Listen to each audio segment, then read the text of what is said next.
So how do we find these terrible, evil churners and bad code runners? So Protop RT.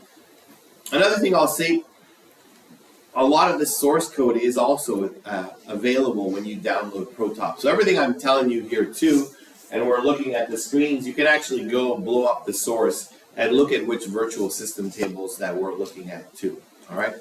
So with Protop RT, I pull it up, and I'm showing you this just because it's easy for me.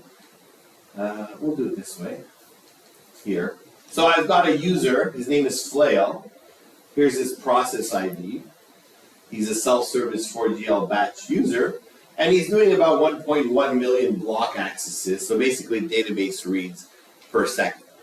So really a very easy way for you to go and see who are the culprits in real time, right? This is Protop real time running on the server who are hitting your database. Now the other interesting thing here, doing 0 OS reads, 100% buffer hits. Why is that interesting?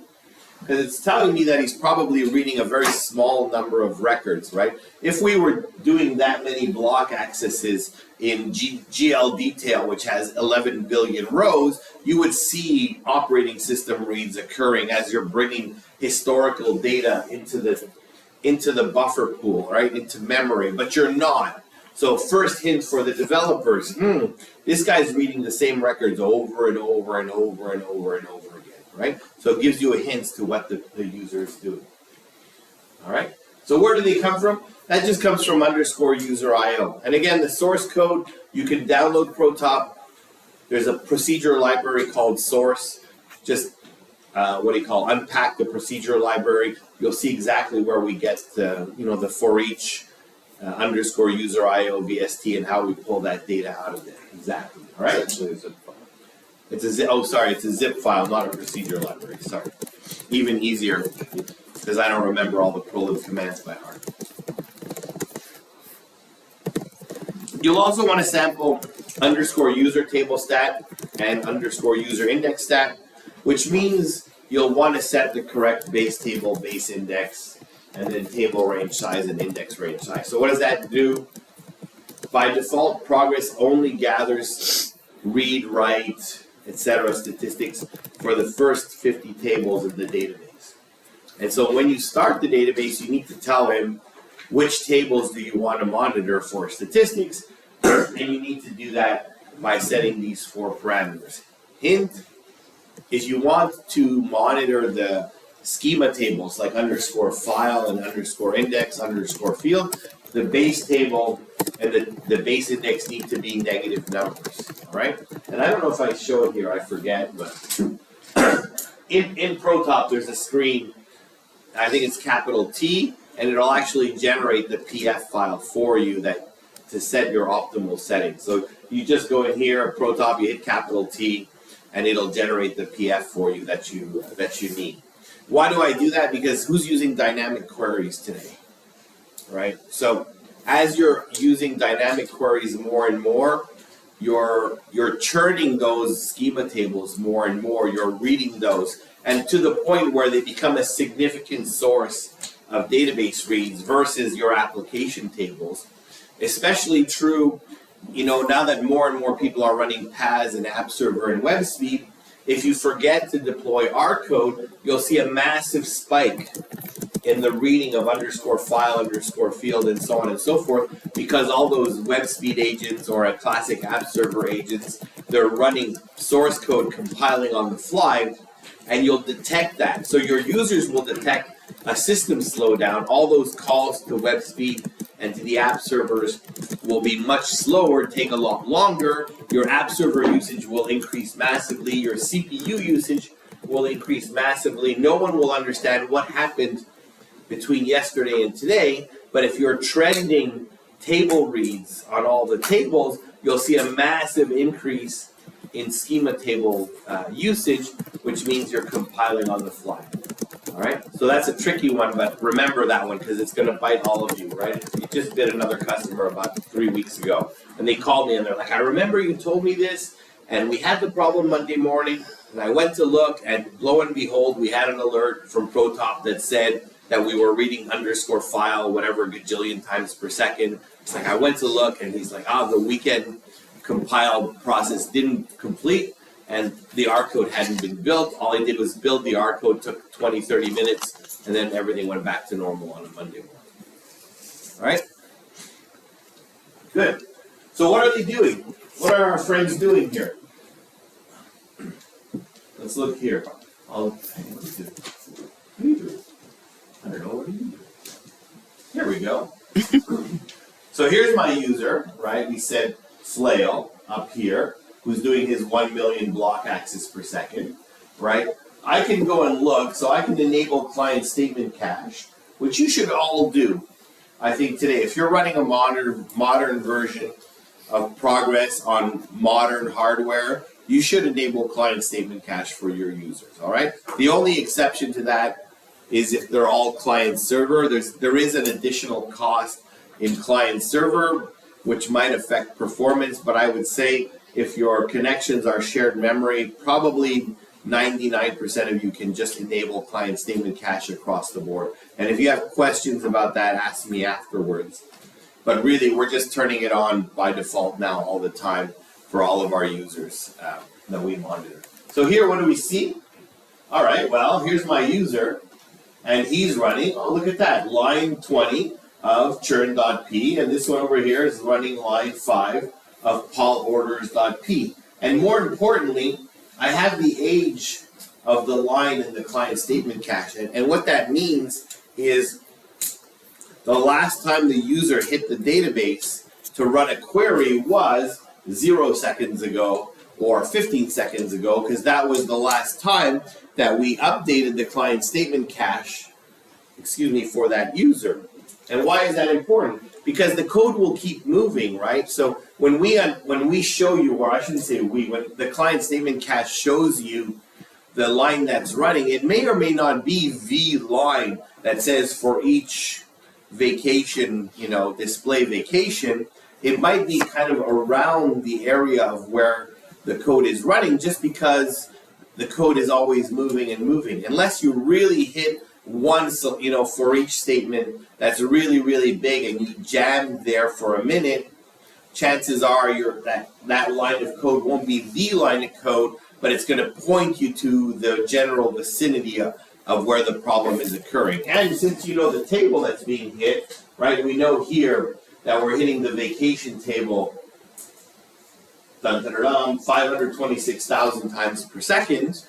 So I need to look at my code around line 5 of polorders.p. Around that line, I'm looking for each vacation to see why I'm reading the vacation table 500,000 times per second.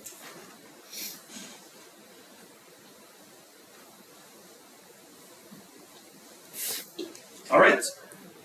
It also explains why there's no OS reads, because the table only has 12 records. Which you can see on the screen.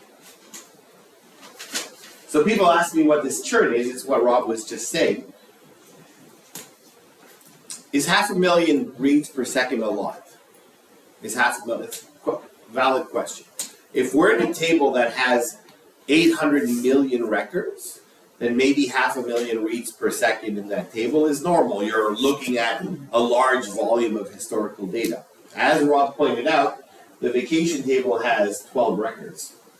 And so 500,000 reads per second in a table with 12 records, it would be difficult for you to justify that this is normal programming behavior, right?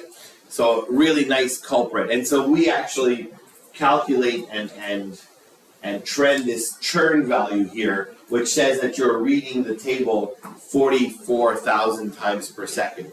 Now, careful, churn doesn't tell you that you're table scanning, right? All I know is you're reading 500,000 records per second. You could be reading one record 500,000 times per second, or you could be reading all 12 records 44,000 times per second. That I don't know. And there's other ways to kind of figure that out, kind of. Excuse me.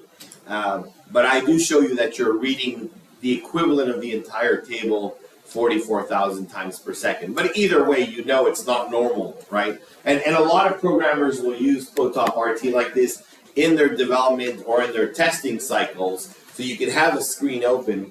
There's a programmer mode I'll show you later, but you have ProTop open in programmer mode. You run your code, you refresh the screen, and you look at the number of reads you did in every table and every index, and you should know logically if those numbers make any sense, right? I just read the GL table 11 million times. Is that normal? Yeah, okay, that's normal, good. You can go on, right? But if you see 127 million reads to pull out 4 records, then maybe you say, okay, I should go back and retool this query a little bit. There's something here that's missing, all right? Good. So I showed this. Where does this information come from? Client statement cache. And I always use the option, I always use the option single, which gives you just the last line of code that hit the database. And it just gets refreshed. Every time code runs that hits the database, that last line of code gets refreshed in the underscore connect VST. And again, if you want to write your own, it's just in underscore connect, and you can go grab that line of code. And you can also enable this programmatically. Again, through underscore connect, you can write to the underscore connect record, or you can enable it through Promon, right? So Promon, R&D, I forget, 118, and there's a bunch of options there. So you can enable it. So what we like to do by default, we'll enable it for all shared memory app server processes, shared memory WebSpeed processes, shared memory PASOE processes. So anything shared memory essentially will enable it. We won't necessarily enable it for client server processing. All right. Now, this point here at the bottom, important here. This one. Client statement cache will only tell you the line of code, the next line of code that hits the database after you enable it. So if you're in the middle of a problem and you say, oh, let me enable client statement cache, it's too late. You already passed the problem. So if you want to look in the past, you use ProGetStack. Does anybody use ProGetStack already? ProGetStack will become your, is anybody using client statement cache already? Oh, wow. So lots of opportunities for here for you guys. So client statement cache looks from now into the future, gives you one line of code. ProGetStack looks from now into the past and gives you the full stack of code, right? So the I think it's program name, the object in your code, right? So it gives you the full stack from menu.p to this.p to that.p and so on and so forth.